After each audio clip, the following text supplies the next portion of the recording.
Mga kababayan, huwag nyo nang hanapin ang mga pulis sa presinto sapagkat kami ay nasa inyo ng mga telepono. Dial 911, darating kami sa loob ng 5 minuto.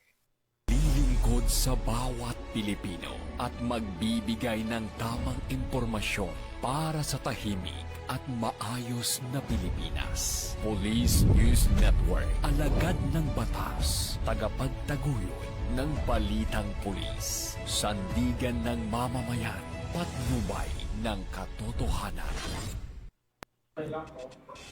Nakampo Krame, maghahatid ng pinakahuling kaganapan at nagbabagang balita. Ito ang PNN Police News Network.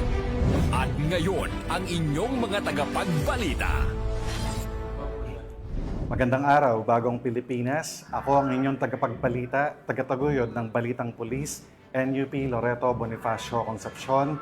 At ngayong araw ng Biyernes, panibago na namang beauty queen ang ating mga kasama ngayong hapon bilang special guest co-host. Walang iba kundi si Doktora Evangeline May Castillo Robea, ang kasalukuyang Classic Mrs. Philippines International Global. Magandang hapon sa iyo, Doktora, at maraming salamat sa pagpunta dito sa Camp Crame at welcome sa ating programa, Doktor. Magandang hapon, Sir Eton, at sa lahat ng ating mga tagapanood ngayon. Huwag po nating kalimutan i-like, i-follow at i-subscribe ang page ng Philippine National Police, Police Community Affairs and Development Group, PICAG, Tagapag-ugnay at Police News Network. Kami po ay maghahatid sa inyo ng tamang balita, kwento ng pulis at serbisyo para sa mamamayan, at ito ang PNP News Online. Ang pangunahing balita ng Police News Network, alagad ng batas, tagataguyod ng Balitang Pulis. Transition po tayo.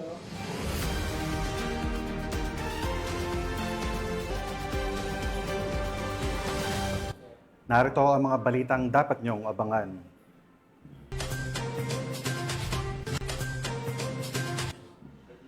Hindi isda kundi droga ang huli. Halos 14 milyong halaga ng shabu nasabat sa 2 mangingisda sa Dawis, Bohol. Miyembro ng milisya ng bayan, voluntaryong sumuko at tinalikuran ang madugong kilusan para sa kapayapaan. 2 katao arestado sa iligal na bentahan ng baril sa Marawi City.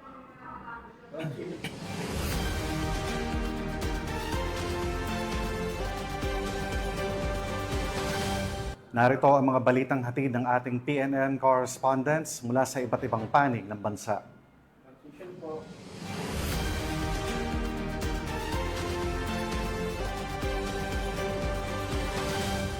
Simulan natin ang balita mula sa bahagi ng Luzon.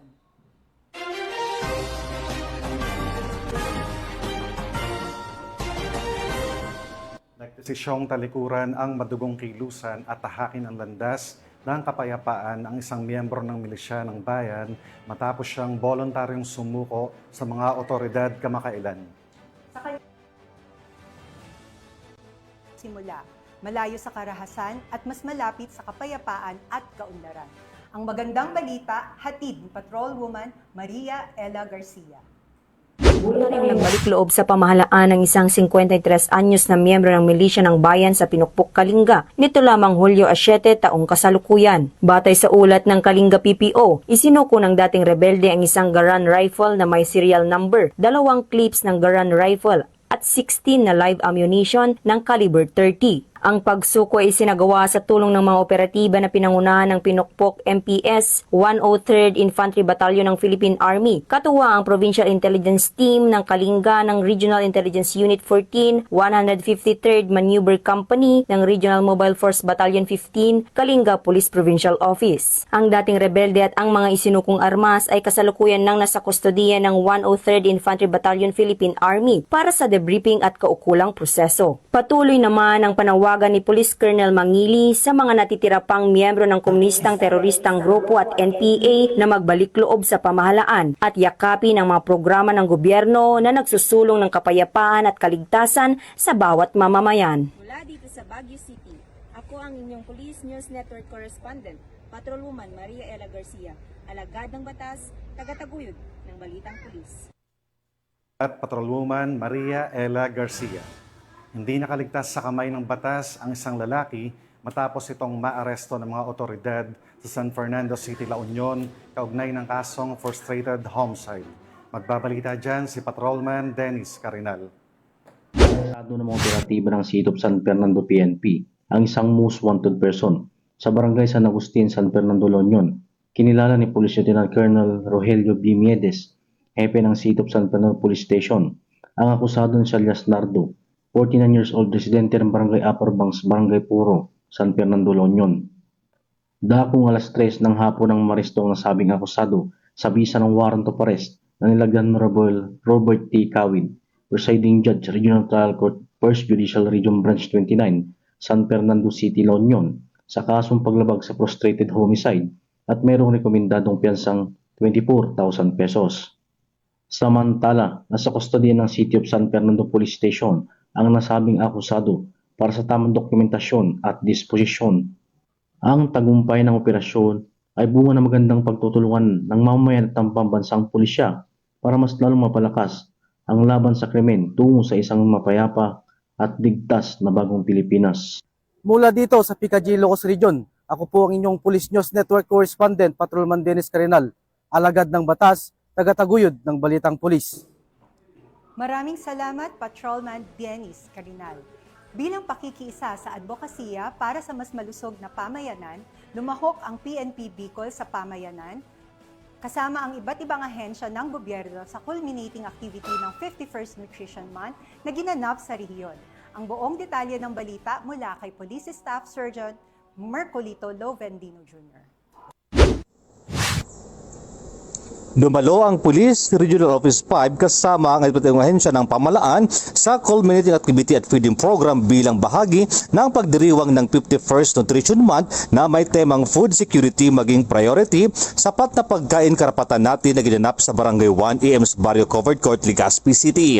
Ang bawat kinatawan mula sa iba't ibang ahensya ng pamahalaan ay nagbigay ng kanilang mensahe ng suporta. Kabilang sa mga lumahok ay ang Philippine National Police na kinatawanan ni Police Major Vanessa Akyatan, Chief Cab FJ God, EMS Barrio Elementary School, 9th Military Operations Battalion, Bureau of Fire Protection, Legazpi City, City Agriculture Office, Philippine Air Force Tactical Operations Group 5 at City Health Office. Sa kanyang talampati, ipinahayag ni Police Major Akyatan ang matibay na paninindigan ng PNP Bicol sa patuloy na pagbibigay ng suporta hindi lamang sa aspeto ng seguridad kundi maging sa mga inisyatibong layunin tugunan ang pangunahing pangangailangan ng bawat pamilyang Bicolano, lalo na ang pagkaroon ng sapat at masustansyang pagkain sa bawat hapagkainan. Nagpaabot din ng pasasalamat si Honorable Veronica Heraldino, punong barangay ng EMS Barrio Barangay 1 Legazpi City, sa lahat ng mga dumalo at nakisa sa selebrasyon. First, thank you very much. Yang po kita din. Ngunyan po ay July Month of Nutrition. And welcome. Welcome sa ating Month Nutrition. So, ito ay importante para sa lahat, hindi lang sa bata o kahit sa senior citizen lalo na. Pero sa akin lahat ay importante po ang Nutrition Month. Naging benepisyaryo ng programa ang mga batang may edad 1 taon hanggang 7 taong gulang kung saan tampok ang mga interaktibong gawain at pamimigay ng masustansyang pagkain upang mahikayat ang malusog na kaugalian sa murang edad. Tiniyak ng PNP Bicol ang kanilang patuloy na pakikisa sa paghatid ng mga serbisyong makakatugon sa pangangailangan ng mga mamamayan, lalo na sa mga kabataan upang mapuksa ang malnutrisyon at may sulong ang mas malusog at mas ligtas na pamumuhay. Mula dito sa probinsya ng Albay, ako po yung Police News Network Correspondent, Police Staff Sergeant Mercolito B. Lovendino Jr., alagad ng batas, tagataguyod ng Balitang Pulis. Maraming salamat, Police Staff Sergeant Lovendino. Isang dating kasapi ng Communist Terrorist Group o CTG ang voluntaryong sumuko sa mga otoridad at nagpasyang talikuran ang kilusang armado upang tahakin ang mapayapang pamumuhay. Ibalita mo, Patrolwoman Pearl Crystalline Javier. Nagbalik loob sa pamahalaan ang dating miyembro ng Communist Terrorist Group sa mga tauhan ng Bulacan 2nd Provincial Mobile Force Company sa Barangay Sampaloc, San Rafael, Bulacan. Kinilala ni Police Lieutenant Colonel Ronnie Oplas Albino, Force Commander ng Bulacan 2nd PMFC ang sumuko na si Carey, 47 anyos, construction worker at residente ng Doña Remedios Trinidad, Bulacan, na dating miyembro ng CTG KLG Sierra Madre Squad 1 at kabilang sa periodical status report list ng 2001. Inilahad ni Carey na taong 1997 nang siya ay nirecruit ng isang kajimi at napilitang sumali sa kilusan dahil sa matinding kahirapan. Inamin niyang lumahok siya sa mga armadong engkwentro sa Sapang Munti at Bulacan-Bulacan at nagsilbi bilang tagasingil ng tinatawag na revolutionary tax. Tuluyan siyang kumalas sa kilusan noong 2002 upang bumuo ng sarili niyang pamilya. Kasabay nito, isinuko rin niya ang isang caliber 38 revolver na baril na walang serial number. Patuloy ang panawagan ni Police Colonel Angel L. Garciliano, Acting Provincial Director ng Bulacan Police Provincial Office sa publiko na makiisa at makipagtulungan sa pagsukpo ng insurhensya. Hinihikayat din niya ang mga natitirang miyembro at taga-suporta ng CTG na magbalik loob sa pamahalaan, yakapin ang pagbabagong buhay kasama ang kanilang pamilya at maging aktibong taga-suporta ng kapayapaan at kaunlaran sa bansa. Mula dito sa Camp General Alejo S. Santos, ako ang inyong PNN correspondent, Patrolwoman Pearl Cristalin Javier, alagad ng batas, taga-taguyod ng Balitang Pulis. Maraming salamat, Patrolwoman Javier. Tunghayan naman natin ang mga balita mula sa Visayas.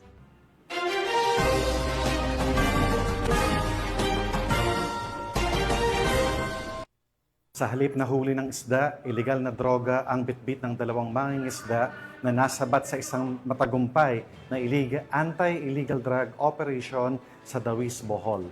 Tinatayang halos 14 na milyong halaga ng hiniinalang shabu ang nasamsam mula sa kanila.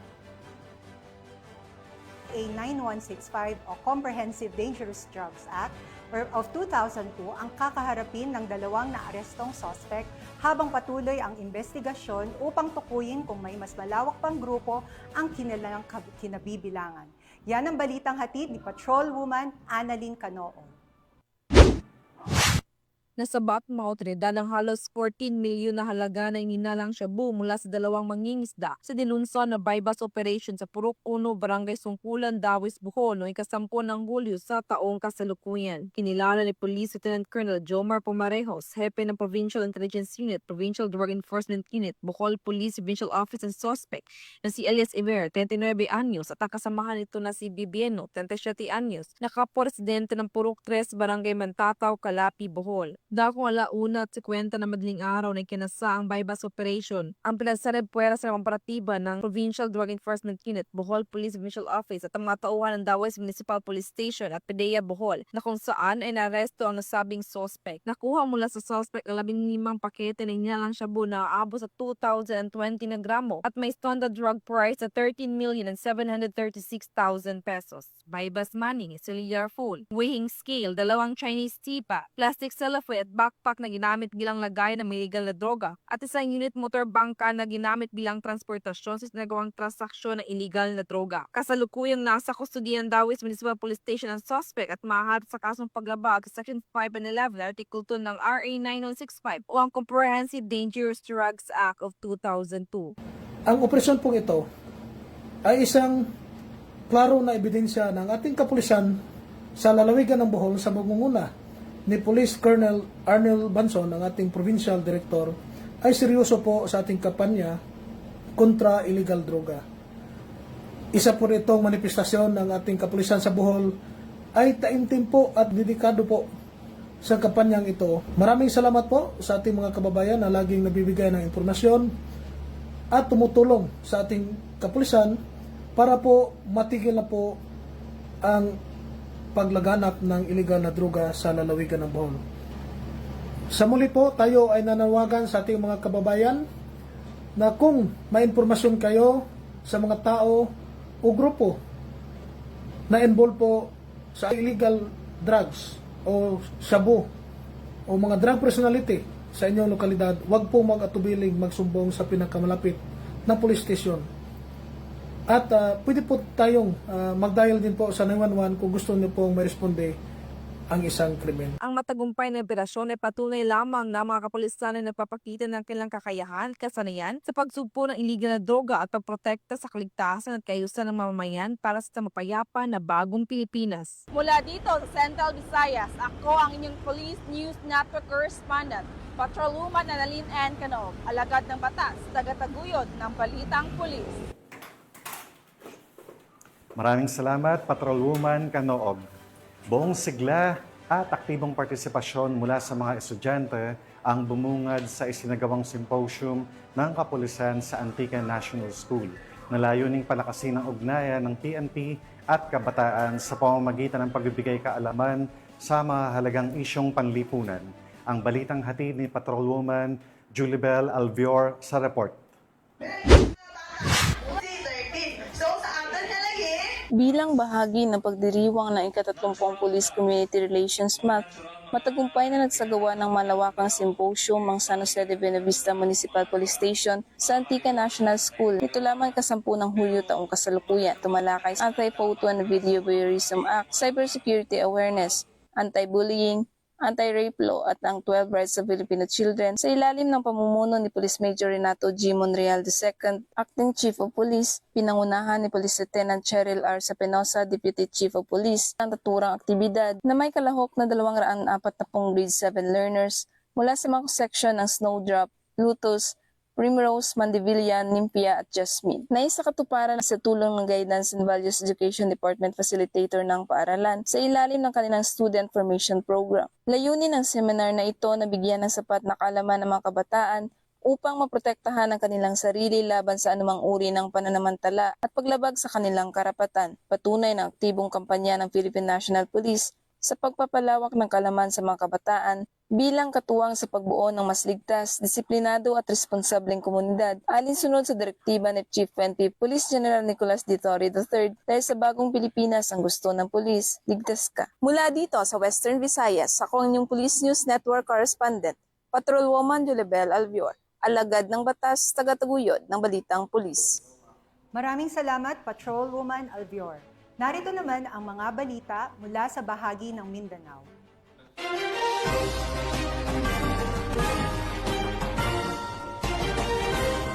Huli sa akto ang 2 individual na sangkot sa iligal na bentahan ng baril sa ikinasang operasyon sa Marawi City. Ang nasabing operasyon ay bahagi ng pinaigting na kampanya ng Philippine National Police laban sa paglaganap ng loose firearms na maaaring magamit sa karahasan at terorismo, lalo na sa mga lugar na may kasaysayan ng kaguluhan. Yan ang tinutukan ni Patrolwoman Maria Señora Agbuya. Sa ikinasang entrapment operation ng Police Regional Office Bangsamoro Autonomous Region, ang 2 individual na sangkot umano sa pagbebenta ng mga unlicensed firearms sa Marawi City nito lamang ika-8 ng Hulyo taong kasalukuyan. Kinilala ang mga sospek na sina alias Mamor, 36 at alias Sarip, 34, driver na kapwa Tagalanao del Sur. Nasamsam sa operasyon sa Barangay Mipaga ang 2 M14 US rifles, 2 caliber 5.56 rifles at iba pang ebidensya. Matagal nang minamanmanan ang galaw ng 2 dahil sa pagkakasangkot umano sa black market ng armas. Nahaharap sila sa kasong paglabag sa Republic Act 10591 at kasalukuyang nasa kustodiya ng Marawi City Police Station. Ang matagumpay na operasyon ay bahagi ng pinaigting ng kampanya ng PNP kontra loose firearms na maaaring magdulot ng karahasan at terorismo. Mula rito sa rehiyon ng Bangsamoro, ako ang inyong Police News Network Correspondent, Patrolwoman Maria Señora Agbuya, alagad ng batas, tagataguyod ng Balitang Pulis. Maraming salamat, Patrolwoman Agbuya. Hindi nakalusot sa mata ng batas ang isang street-level individual matapos siyang madakip sa ikinasang buy-bust operation ng Caraga Police Regional Office. Tinutukan yan ni Patrolwoman Daphne Pasaol. Nagsagawa ng social media awareness ang mga tauhan ng Regional Police Community Affairs and Development Unit 12 sa mga mag-aaral ng Technical Vocational Livelihood o TVL ng Coronadal Comprehensive High School sa Barangay Zone 4, Coronadal City, South Cotabato. Nito lamang Hulyo taong kasalukuyan. Pinangunahan ni Police Corporal Fernan Archie Palabrica at Patrolwoman Emelo Pedroso ang nasabing awareness program sa ilalim ng pamumuno ni Police Lieutenant Colonel Demetrius E. Taipin, OIC ng RP 12. Tinalakay sa mga mag-aaral ang mga dapat at hindi dapat ipopost online. Nagbigay din ng mga safety tips kung paano protektahan ang kanilang privacy at personal na mga impormasyon sa social media. Binigyang diin din ang pagkilala sa fake news at misinformation. Layunin ito na mas paigtingin ang kaalaman ng mga estudyante sa mga banta gaya ng cyberbullying, online scams at identity theft. Hinihikayat din sila na maging responsable at maging maingat sa paggamit ng mga ito. Mula dito sa General Santos City, ako ang inyong PNN correspondent, Patrolwoman Dina Morales, alagad ng batas, tagataguyod ng Balitang Pulis. Maraming salamat, Patrolwoman Dina Morales. At yan ang mga balitang nakalap ng ating PNN correspondents mula Luzon, Visayas at Mindanao.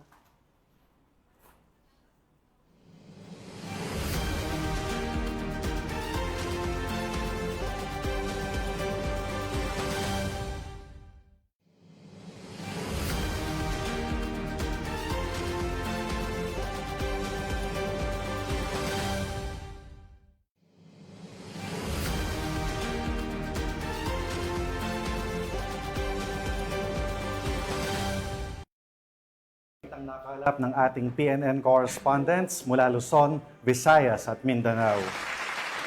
At bago tayo magtapos, gusto ko po ulit magpasalamat sa masusugid na manonood ng Police News Network at syempre pa sa ating special guest co-host ngayong hapon na si Dr. Evangeline May Castillo Robea, Classic Mrs. Philippines International Global 2025. Maraming salamat po sa pagpapaunlak sa aming imbitasyon na maging special guest co-host dito sa programang itong PNN. Doktora, baka meron kayong gustong batiin o pasalamatan o i-promote, Doktora? Maraming salamat, Police News Network, sa once-in-a-lifetime opportunity at experience dito. Nagpapasalamat din po ako sa organisasyon ng Mrs. Philippines International at sa aking mga fellow queens na kasama ko dito, si Queen Aya, Queen Sally at Queen Ruby. Ako po ay humihingi rin ng inyong suporta para sa aking upcoming Classic Mrs. International Global 2025 pageant sa Kuala Lumpur, Malaysia, come September 1 to 8. Hinihingi ko po sa inyo ang inyong dasal at pag-cheer para sa akin.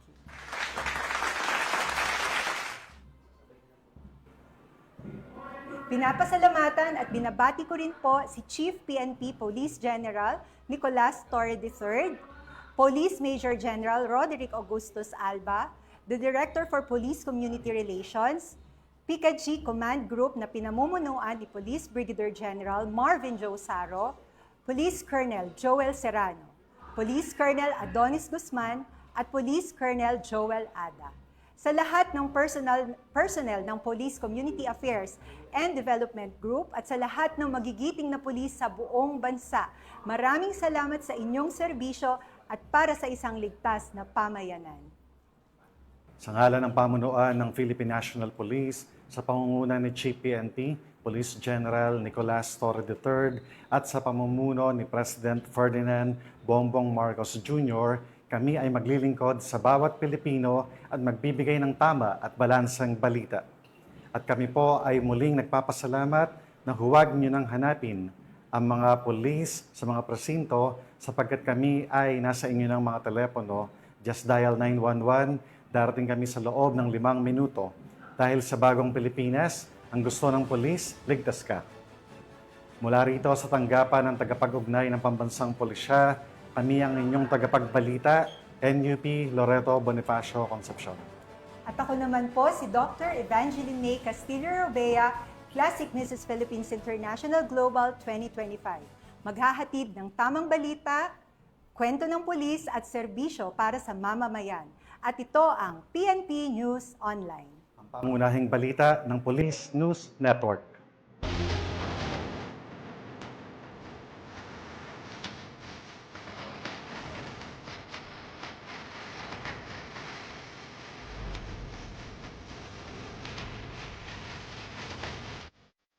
Police News Network, alagad ng batas. Tagapagtaguyod ng balitang pulis.